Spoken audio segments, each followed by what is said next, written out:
Hi all, welcome to homely profits.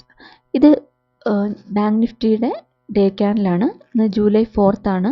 ഇന്ന് market close ചെയ്ത് കഴിഞ്ഞപ്പോൾ നമുക്ക് ഇന്നത്തെ ഒരു ഡേ ക്യാൻഡിൽ കിട്ടുന്നത് നാരോ റേഞ്ച് ആയിരുന്നു. ഇന്നത്തെ ഒരു മൂവ് എന്ന് പറഞ്ഞാൽ വളരെ നാരോ റേഞ്ചിലുള്ളൊരു മൂവായിരുന്നു. അപ്പോൾ നമ്മളിവിടെ ചാർട്ട് നോക്കുകയാണെങ്കിൽ നമുക്ക് ഇന്നത്തെ ക്യാൻഡിൽ സപ്പോർട്ട് എടുത്തിരിക്കുന്നത് ഈ ഒരു ലെവലിൽ നിന്നാണ് സപ്പോർട്ട് എടുത്തിരിക്കുന്നത്. ഈ ഒരു ലെവലിന് മുകളിലാണ് ഇന്ന് ക്ലോസ് വന്നിരിക്കുന്നത്. ഇപ്പം ഓവറോൾ മാർക്കറ്റ് ഒരു അപ്പ് മൂവ് ആയിരുന്നു. ഇവിടെ ഒരു പോസ് വന്നു, ദെൻ ഒരു ഡൗൺ മൂവ് സ്റ്റാർട്ട് ചെയ്ത് അപ്പം മാർക്കറ്റ് ഒരു ഡൗൺ മൂവിൽ തന്നെയാണ് നിൽക്കുന്നത്.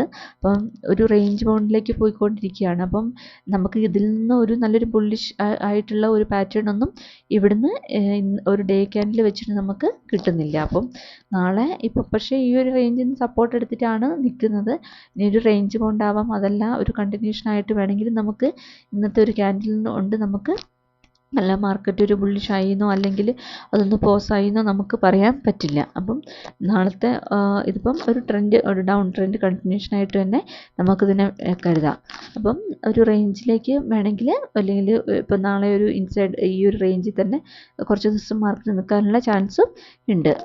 അപ്പോൾ നമ്മളിപ്പം 50 മിനിറ്റ്സിൻ്റെ ചാർട്ട് എടുക്കുകയാണെങ്കിൽ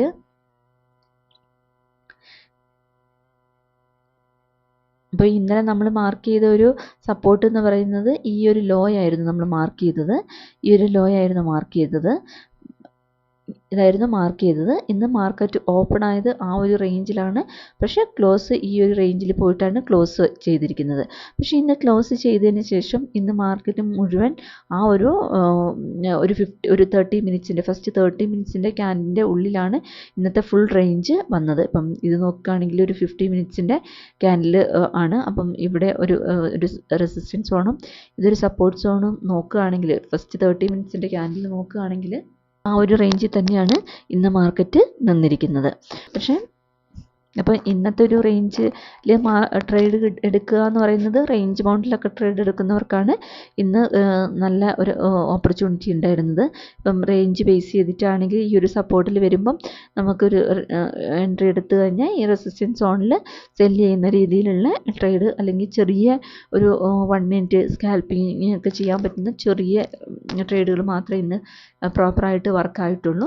നല്ലൊരു ഡയറക്ഷണൽ മൂവൊന്നും ഇന്ന് കിട്ടിയിട്ടില്ല. അപ്പം ഇൻട്രാഡേ ചെയ്യുന്നവർക്കാണെങ്കിൽ ലോങ് ആണെങ്കിലും ഷോർട്ട് ആണെങ്കിലും നമുക്ക് കുഴപ്പമില്ല. പക്ഷേ ഇപ്പം ഈ 31st നോക്കുകയാണെങ്കിൽ 31st നല്ലൊരു ലോങ് അതുപോലെ തന്നെ ഒരു ഷോർട്ടും ഒക്കെ ഉണ്ടായിരുന്നു. ഇപ്പം ഫ്രൈഡേ നോക്കുകയാണെങ്കിൽ നല്ലൊരു ഡൗൺ മൂവും നമുക്ക് ക്യാച്ച് ചെയ്യാൻ പറ്റുന്നത് ഉണ്ടായിരുന്നു. പക്ഷേ ഇന്ന് നല്ലൊരു റേഞ്ച് ബൗണ്ടിലാണ് മാർക്കറ്റ് ഉണ്ടായിരുന്നത്. അപ്പം ഇവിടെ നോക്കുകയാണെങ്കിൽ നമുക്ക് ഇപ്പം ലോങ്ങും ഇപ്പം നാളത്തെ ഒരു എൻട്രി സെറ്റപ്പ് ഒക്കെ നോക്കുകയാണെങ്കിൽ ഈ 55 ഇവിടെ ഓപ്പൺ ഇൻട്രസ്റ്റിൻ്റെ കുറച്ച് ഡേറ്റാസ് ഞാനിവിടെ എടുത്തിട്ടുണ്ട്. ഇതിൽ നോക്കുകയാണെങ്കിൽ ഹയസ്റ്റ് കോൾ OI വന്നിരിക്കുന്നത് 56,000ലാണ്. പുട്ട് OI വന്നിരിക്കുന്നത് 55,500ലാണ്. ഹയസ്റ്റ് കോൾ OI ചേഞ്ച് വന്നിരിക്കുന്നത് 55,600ലും പുട്ട് OI ചേഞ്ച് വന്നത് 55,500ലുമാണ്. അപ്പം ഈ ഡേറ്റാസൊക്കെയാണ് നമുക്ക് സെൻസിബിൾ നമുക്ക് കിട്ടുക. പക്ഷേ ഓപ്പൺ ഇൻട്രസ്റ്റിൻ്റെ ഡേറ്റയൊന്നും ഇപ്പം മന്ത് സ്റ്റാർട്ട് ചെയ്തിട്ട് അല്ലേ ഉള്ളൂ. അപ്പോൾ അതിനെ മാത്രം നമുക്ക് ഡിപ്പെൻഡ് ചെയ്തിട്ട് സപ്പോർട്ട് അല്ലെങ്കിൽ റെസിസ്റ്റൻസ് വരയ്ക്കുക എന്നുള്ളത് ബുദ്ധിമുട്ടായിരിക്കും. അപ്പോൾ ചാർട്ട് നോക്കി തന്നെ കുറച്ചും കൂടി ഇപ്പം ഫസ്റ്റ് വീക്കൊക്കെ ആയതുകൊണ്ട് ചാർട്ട് നോക്കി തന്നെ വരയ്ക്കുന്നതായിരിക്കും കുറച്ചും കൂടി നല്ലത്. ഇപ്പം ഇവിടെ ഇപ്പം 50 മിനിറ്റ്സിൻ്റെ ചാർട്ടിൽ നമ്മൾ വരയ്ക്കുകയാണെങ്കിൽ നമുക്ക് മെയിനായിട്ടുള്ളൊരു സപ്പോർട്ട് സോൺ വരുന്നത് ഈ ഒരു ഇതാണ്. നമുക്ക് മെയിനായിട്ട് വരുന്ന ഒരു സപ്പോർട്ട് സോൺ എന്ന് പറയുന്നത്.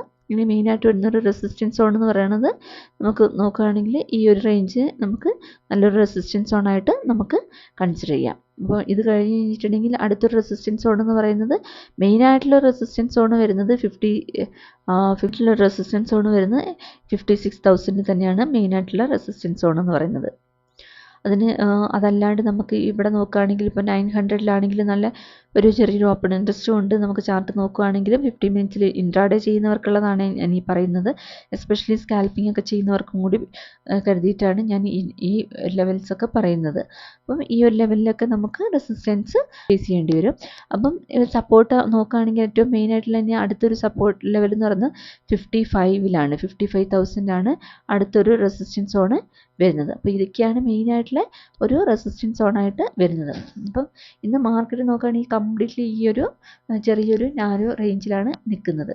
അപ്പം നാളെ ഇപ്പം ലോങ് പോകാനാണെങ്കിൽ ഈ ഒരു 50 എസ്പെഷ്യലി ഈ 55,700 ബ്രേക്ക് ചെയ്തിട്ട് മാത്രം ലോങ് നോക്കുന്നതാണ് നല്ലത്. അപ്പം ഈ 55,700 എന്ന് പറയുന്നത് നല്ല സ്ട്രോങ് ആയിട്ടുള്ള ഒരു റെസിസ്റ്റൻസ് സോണാണ്. അപ്പം ഇന്ന് മാർക്കറ്റ് ഈ ഒരു റേഞ്ചിൽ തന്നെ നിന്ന സ്ഥിതിക്ക് ഇത് ബ്രേക്ക് ചെയ്തിട്ട് മാത്രം ലോങ് നോക്കുന്നതാണ് നല്ലത്. അപ്പോൾ ഷോർട്ട് നോക്കാനാണെങ്കിൽ നമുക്ക് ഇവിടെ ഒരു ചെറിയൊരു ഇപ്പം ആഫ്റ്റർനൂണിൻ്റെ ഒക്കെ ഒരു നോക്കുകയാണെങ്കിൽ ഈ 55,600 എന്ന് പറയുന്നതും ഒരു റേഞ്ചായിട്ട് തന്നെ വന്നിട്ടുണ്ട്. അപ്പം ഇത് നോക്കുകയാണെങ്കിൽ ഇതൊരു വളരെ നാരോ ആയിട്ടുള്ള ഒരു റേഞ്ചാണ്. അപ്പം ഈ റേഞ്ച് മാക്സിമം അവോയ്ഡ് ചെയ്യുന്നതാണ് നല്ലത്. അപ്പോൾ ഇപ്പം ഫ്ലാറ്റ് ഓപ്പണിംഗ് ആയി ഈ ഒരു റേഞ്ചിലാണ് മാർക്കറ്റ് ഓപ്പൺ ആവുന്നതെങ്കിൽ നല്ല ട്രേഡൊന്നും നമുക്ക് കിട്ടില്ല. അതുപോലെ തന്നെ ഇപ്പം ഇൻട്രാഡേ ഒക്കെ ചെയ്യുന്നവർക്ക് 1 മിനിറ്റിലൊക്കെ ചെയ്യുന്നവർക്ക് SL ഈ ഒരു പോയിന്റ് കൊടുക്കുക എന്നുള്ളത് ബുദ്ധിമുട്ടായിരിക്കും. അങ്ങനെയുള്ളവർക്ക് ഈ ഒരു റേഞ്ച് അവോയ്ഡ് ചെയ്യുന്നതാണ് നല്ലത്. അതല്ല 50 മിനിറ്റ്സിലും ഇതൊക്കെ ചെയ്യുന്നവർക്കാണെങ്കിൽ കുഴപ്പമില്ല. അല്ലെങ്കിൽ ബുദ്ധിമുട്ടായിരിക്കും. അപ്പം ലോങ് പോകാനാണെങ്കിൽ ഈ ഒരു റേഞ്ചും, ഷോർട്ട് പോകാനാണെങ്കിൽ നല്ലൊരു ഷോർട്ട് പോകാൻ ഈ ഒരു റേഞ്ച് ബ്രേക്ക് ചെയ്യണം. അതല്ലെങ്കിൽ ഇപ്പോൾ ഷോർട്ട് പോകാനാണെങ്കിൽ ഈ 55,600 ബ്രേക്ക് ചെയ്ത് കഴിഞ്ഞാൽ ഇപ്പോൾ നോക്കുകയാണെങ്കിൽ ഈ ഒരു റേഞ്ച് ഇതായി 55,600 ബ്രേക്ക് ചെയ്ത് കഴിഞ്ഞാൽ നമുക്ക് നല്ലൊരു ഷോർട്ട് കിട്ടുകയാണെങ്കിൽ ഈ ലെവൽ വരെയൊക്കെ നമുക്ക് ഷോർട്ട് നോക്കാം. അടുത്ത ഷോർട്ട് നോക്കുമ്പോൾ അടുത്തൊരു ഫസ്റ്റ് ടാർഗറ്റ് എന്ന് പറയുന്നത് 55,500ഉം അതിനുശേഷം 55,400 450 വരെയൊക്കെ നമുക്ക് ഈ ഒരു റേഞ്ച് വരെ 450 വരെ അല്ലെങ്കിൽ 400 വരെയൊക്കെ നമുക്ക് ഷോർട്ട് നോക്കാനും പറ്റും. അപ്പം അത് ഡിപ്പെൻസ് നിങ്ങൾ ഏത് ടൈപ്പ് ഓഫ് ട്രേഡറാണ് എന്നുള്ളതിനനുസരിച്ച് നമുക്ക് അത് ഏത് രീതിയിൽ വേണമെങ്കിലും നമുക്ക് എൻട്രി എടുക്കാം. അപ്പം ഞാൻ ഈ മൈനൂട്ടായിട്ടുള്ള ഈ ഒരു നാരോ റേഞ്ചുകൾ ഞാൻ സാധാരണ അവോയ്ഡ് ചെയ്യാറാണ് പതിവ്. എൻ്റെ ഒരു സെറ്റപ്പ് ഈ ഒരു നാരോ റേഞ്ചിൽ വർക്കാവാറില്ല. അപ്പം ഞാൻ മെയിനായിട്ട് ഒരു ലെവൽ ഒരു പോയിൻറ്റ്സ് വെച്ചിട്ട് അല്ലെങ്കിൽ ഇപ്പോൾ 3 മിനിറ്റ്സിൻ്റെ ക്യാൻഡിൽ നല്ല റേഞ്ച് വരികയാണെങ്കിൽ ഞാൻ അവോയ്ഡ് ചെയ്യാറാണ് പതിവ്. അപ്പം ഇന്നിപ്പം 3 മിനിറ്റ്സിൻ്റെ ചാർട്ട് എടുക്കുകയാണെങ്കിലും ആ ഒരു നല്ലൊരു റേഞ്ച് തന്നെയാണ്. അപ്പം ഇത് മാക്സിമം അവോയ്ഡ് ചെയ്യാം. ഇപ്പോൾ നമുക്ക് നല്ലൊരു ലോങ് പോകാനാണെങ്കിൽ ഞാൻ പറഞ്ഞു, ലോങ് പോകാനാണെങ്കിൽ ഈ ഒരു റേഞ്ചിൽ നിന്ന് ഒരു ബ്രേക്ക് ഔട്ട് വന്ന് ഒരു പുൾ ബാക്ക് എടുത്ത് പോവുകയാണെങ്കിൽ നമുക്ക് അടുത്തൊരു ലെവലിലേക്ക് നമുക്ക് കിട്ടും. അതല്ലെങ്കിൽ ഡൗൺ അടിക്കാനാണെങ്കിൽ ഈ ഒരു ലെവൽ ബ്രേക്ക് ചെയ്ത് ഷോർട്ട് പോയാൽ നമുക്ക് അടുത്തൊരു ഷോർട്ട് കിട്ടും. ഇൻ ബിറ്റ്വീൻ ഈ ഒരു റേഞ്ചിൽ തന്നെയാണ് നാളെ ഓപ്പൺ ആവുന്നതെങ്കിൽ നമുക്ക് ഈ ഒരു ലെവൽ വെച്ചിട്ട് ഈ ഒരു സപ്പോർട്ടിൽ വരുമ്പോൾ നമുക്ക് എൻട്രി എടുത്ത് ഈ ഒരു റെസിസ്റ്റൻസ് സോണിൽ എക്സിറ്റ് ആവുന്ന രീതിയിലുള്ള ട്രേഡ്സും നമുക്ക് കിട്ടും. അതല്ല, ഞാൻ നേരത്തെ പറഞ്ഞ പോലെ ഈ ഒരു ചെറിയ നാരോ റേഞ്ചിൽ ട്രേഡ് എടുക്കുന്നവർക്കും എടുക്കാം. ഇത് ബ്രേക്ക് ചെയ്ത് കഴിഞ്ഞാൽ ഈ ഒരു ലെവൽ വരത്തേക്ക് ഷോർട്ട് നോക്കാനും പറ്റും. അപ്പം അതെങ്ങനെ ആണ് ഓരോരുത്തരെ ലോജിക്കും ഓരോരുത്തരുടെ സെറ്റപ്പും അനുസരിച്ച് നമുക്ക് റേഞ്ചിൻ്റെ ഉള്ളിലാണെങ്കിലും നമുക്ക് ട്രേഡ് എടുക്കാം. അപ്പോൾ ഇതൊക്കെയാണ് മെയിനായിട്ടുള്ള ലെവൽസ് വരുന്നത്. ഇത് നിഫ്റ്റീൻ്റെ ഡേ ക്യാൻഡാണ്. അപ്പം നിഫ്റ്റീൻ്റെ ഡേ ക്യാൻഡിൽ നോക്കുമ്പോൾ ഇന്ന് നല്ലൊരു ബുള്ളിഷായിട്ടാണ് ക്യാൻഡിൽ ക്ലോസ് വന്നിരിക്കുന്നത്. അപ്പം ബാങ്ക് നിഫ്റ്റിനെ കമ്പയർ ചെയ്യുമ്പോൾ ഒരു ബുള്ളിഷായിട്ടാണ് ഇന്ന് ക്ലോസ് വന്നിരിക്കുന്നത്. അതുപോലെ തന്നെ നിഫ്റ്റി ഇന്ന് സപ്പോർട്ട് എടുത്തിരിക്കുന്നത് ഓൾമോസ്റ്റ് ഫ്രൈഡേയിലെ ആ ഒരു ലെവലിൽ നിന്ന് തന്നെയാണ്. അപ്പം ഇതൊരു സൈഡ് ബൈ സൈഡ് ആണ് ഇപ്പോൾ നമുക്ക് 1 ഡേ ക്യാൻഡിൽ വെച്ചിട്ട് നമുക്ക് നിഫ്റ്റീനെ പറയാൻ പറ്റുക. അപ്പോൾ നമ്മളിപ്പോൾ ഒരു 50 മിനിറ്റ്സിൻ്റെ ചാർട്ട് എടുത്ത് നോക്കുകയാണെങ്കിൽ 50 മിനിറ്റ്സിൻ്റെ ചാർട്ട് എടുക്കുകയാണെങ്കിൽ നമ്മുടെ ഫ്രൈഡേയിലെ ഒരു ലോ എന്ന് പറയുന്നത് ഇതായിരുന്നു. ഫ്രൈഡേയിലെ ലോ അല്ലെങ്കിൽ ക്ലോസ് എന്ന് പറയുന്ന റേഞ്ച് വന്നത്. അപ്പോൾ ഇവിടുന്നാണ് ഇന്ന് ബയേഴ്സ് ട്രൈ ചെയ്ത് മുകളിലേക്ക് മാർക്കറ്റ് കൊണ്ടുപോയത്. അപ്പം ബാങ്ക് നിഫ്റ്റിനെ കമ്പയർ ചെയ്യുമ്പോൾ ഇന്ന് നിഫ്റ്റി കുറച്ചും കൂടി നമുക്ക് ഒരു ക്ലിയർ ആയിട്ടുള്ള ഒരു മൂവ് നമുക്ക് തന്നു എന്ന് വേണമെങ്കിൽ പറയാം. കുറച്ചും കൂടി ഒരു നല്ലൊരു ഡയറക്ഷൻ മൂവ് ആണെങ്കിൽ നമുക്ക് എടുക്കേണ്ടവർക്ക് കുറച്ചും കൂടി ക്ലിയർ ആയിട്ട് എടുക്കാൻ പറ്റുന്ന ഒരു ദിവസമായിരുന്നു ബാങ്ക് നിഫ്റ്റിനെ കമ്പയർ ചെയ്യുമ്പോൾ. അതുപോലെ തന്നെ ഇപ്പോൾ ഞാൻ ഇവിടെ സെൻസിബിൾ നിന്ന് കുറച്ച് ഡേറ്റാസ് എടുത്തിട്ടുണ്ട്. ഇതിൽ പിന്നെ ഹയസ്റ്റ് കോൾ OA വന്നിരിക്കുന്നത് 24,800 ആണ്. ഹയസ്റ്റ് പുട്ട് OA വന്നിരിക്കുന്നത് 24,600 ആണ്. കോൾ OA ചേഞ്ച് വന്നിരിക്കുന്നത് 24,800ലും പുട്ട് OA ചേഞ്ച് വന്നിരിക്കുന്നത് 24,200ലും ആണ്. അപ്പം ഇത് നമ്മൾ ചാർട്ടിൽ നോക്കുകയാണെങ്കിൽ 800 800 നല്ല സ്ട്രോങ് ആയിട്ടുള്ള റെസിസ്റ്റൻസ് സോൺ ആയിരുന്നു. പക്ഷേ OA ചേഞ്ച് നോക്കുമ്പോൾ അവിടെ കുറച്ച് അൺവൈൻഡിങ് നടക്കുന്നുണ്ട്. അതുപോലെ തന്നെ പുട്ട് OA ചേഞ്ച് ഏറ്റവും കൂടുതലുള്ളത് 24,600ലാണ്. പിന്നെ അത് കഴിഞ്ഞാലുള്ളത് 24,200ലാണ്. അപ്പം 800 എന്നുള്ളത് നല്ലൊരു റെസിസ്റ്റൻസ് സോൺ ആയിരുന്നു.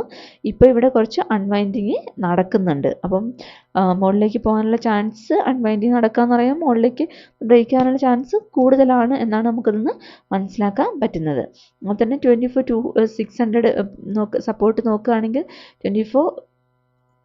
24,600 ആണ് നമുക്കൊരു സപ്പോർട്ട് ഉള്ളത്. പിന്നെ അത് കഴിഞ്ഞാൽ 24,200. അപ്പം 24,200 ഒരുപാട് താഴെ ആയതുകൊണ്ട് അത് ഞാൻ വരയ്ക്കുന്നില്ല. 24,600 ആണ് പിന്നെ അടുത്തൊരു നമുക്കൊരു സപ്പോർട്ട് സോണായിട്ട് വരുന്നത്. അപ്പോൾ ഇതൊക്കെയാണ് മെയിനായിട്ടുള്ള ലെവൽസ് വരുന്നത്. ഞാൻ ഇപ്പം ഇത് അടുത്ത് ബ്രേക്ക് ചെയ്ത് കഴിഞ്ഞാൽ പിന്നെ ഇതൊരു അടുത്തൊരു റെസിസ്റ്റൻസ് സോണായിട്ട് നമുക്ക് വരുന്ന ഒരു ലെവൽ എന്ന് പറയുന്നത് ഇതാണ്. പിന്നെ അടുത്തത് 25,000 ആണ് മെയിനായിട്ടുള്ളൊരു സ്ട്രോങ് ആയിട്ടുള്ള റെസിസ്റ്റൻസ് സോൺ വരുന്നത്. അപ്പോൾ ഇപ്പം നാളെ ഇപ്പം മാർക്കറ്റ് ഓപ്പൺ ആയി ഈ ഒരു റേഞ്ചിലാണ് ഓപ്പൺ ആവുന്നതെങ്കിൽ, അല്ലെങ്കിൽ നമുക്ക് ഈ ഒരു ആഫ്റ്റർനൂൺ ഈ ഒരു പോയിന്റിന് നമുക്ക് വേണമെങ്കിൽ ചെറിയൊരു നാരോ റേഞ്ചായിട്ട് കൺസിഡർ ചെയ്യുകയാണെങ്കിൽ ആഫ്റ്റർനൂണിൽ നമുക്ക് ചെറിയ ഈ നാരോ ഒരു റേഞ്ചായിട്ട് നമ്മൾ കൺസിഡർ ചെയ്യുകയാണെങ്കിൽ ഈ ഒരു നാരോ റേഞ്ചിൽ മാക്സിമം അവോയ്ഡ് ചെയ്യുക, ട്രേഡ് അവോയ്ഡ് ചെയ്യുന്നതായിരിക്കും നല്ലത്. വളരെ നാരോ റേഞ്ചാണ്, ഇത് അവോയ്ഡ് ചെയ്യുക. ഇൻ കേസ് അത് ബ്രേക്ക് ചെയ്ത് മുകളിലേക്ക് പോവുകയാണെങ്കിൽ ഈ ഒരു ലെവൽ ഇത് ബ്രേക്ക് ചെയ്ത് നല്ലൊരു പുൾ ബാക്കൊക്കെ കിട്ടിയിട്ടാണ് പോകുന്നതെങ്കിൽ നമുക്ക് ഈ ഒരു റെസിസ്റ്റൻസ് അൺവൈൻഡ് ചെയ്യുന്നുണ്ട്.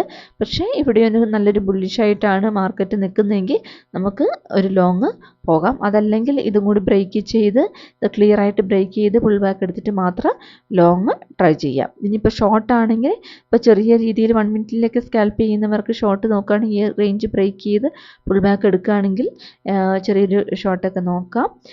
അതല്ല നല്ലൊരു റേഞ്ച് ബ്രേക്ക് ചെയ്തിട്ട് മാത്രമാണെങ്കിൽ ഈ ഒരു ലെവൽ ബ്രേക്ക് ചെയ്തിട്ട് മാത്രം ഷോർട്ട് നോക്കുക. അപ്പം ഞാൻ സ്വതവേ ചെറിയ നാരോ റേഞ്ചിൽ ഞാൻ എടുക്കാറില്ല. മാക്സിമം ഒരു 3 മിനിറ്റ്സിൻ്റെ ഒക്കെ ക്യാൻഡിലിൽ നോക്കി റേഞ്ച് ആണെങ്കിൽ റേഞ്ച് അവോയ്ഡ് ചെയ്തിട്ട് മാത്രമേ ഞാൻ ട്രേഡ് മാക്സിമം നോക്കാറുള്ളൂ. അപ്പോൾ അതിനനുസരിച്ച് ഓരോരുത്തരുടെയും ട്രേഡിംഗ് സെറ്റപ്പ് അനുസരിച്ച് ഏത് റേഞ്ചൊക്കെയാണ് അവോയ്ഡ് ചെയ്യേണ്ടത് നോക്കിയിട്ട് മാത്രം ട്രേഡ് എടുക്കുക. ഇപ്പോൾ നല്ലൊരു ഇപ്പം ഇന്നും 2 ദിവസവും സപ്പോർട്ട് എടുത്തിരിക്കുന്നത് ഈ ഒരു ലെവലിൽ നിന്നാണ്. അപ്പം നാളെ ഈ ഒരു ലെവലിന് താഴേക്ക് വന്നിട്ടുണ്ടെങ്കിൽ മാർക്കറ്റ് വീണ്ടും ഒരു ബെയറിഷ് ഇതിലേക്ക് പോയി നമുക്ക് പറയാം. അപ്പോൾ മാക്സിമം ഈ ഒരു ലെവലിൽ നിന്നെങ്കിലും സപ്പോർട്ട് എടുത്ത് ഇപ്പോൾ താഴെ വന്നാൽ പോലും ഈ ഒരു ലെവലിൽ നിന്ന് എന്തായാലും സപ്പോർട്ട് എടുക്കാനുള്ള ചാൻസാണ് കൂടുതലും. ഈ ഒരു ലെവൽ ബ്രേക്ക് ചെയ്താൽ നല്ലൊരു മൂവ് കിട്ടും. അപ്പോൾ അതിനനുസരിച്ച് മാത്രം ട്രേഡ് എടുക്കുക. ഇൻ കേസ് ഡൗൺ അടിക്കുകയാണെങ്കിൽ ഈ ഒരു ലെവൽ കട്ട് ചെയ്തിട്ട് മാത്രം കൺഫേം ആയതിന് ശേഷം മാത്രം ട്രേഡ് എടുക്കുക. അപ്പോൾ ഇതൊക്കെയാണ് മെയിനായിട്ടുള്ള ലെവൽസ് വരുന്നത്. Thank you.